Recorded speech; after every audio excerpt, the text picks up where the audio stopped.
Ang ganda pa naman ng kuko mo sana kasi ang kakapal.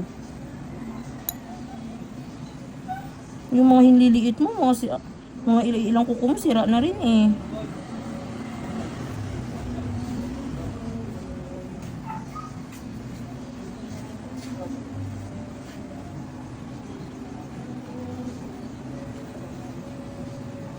Yung tinatawag sa sila.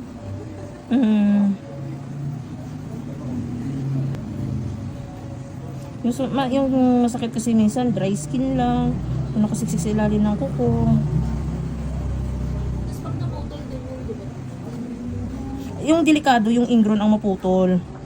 Kasi kuko yun, ma'am, eh, nakaano po siya. Lalo na pag nasugatan nyo, tapos maputol yung ingrown, babaon niya siya doon. Oo, namamaga. Delikado.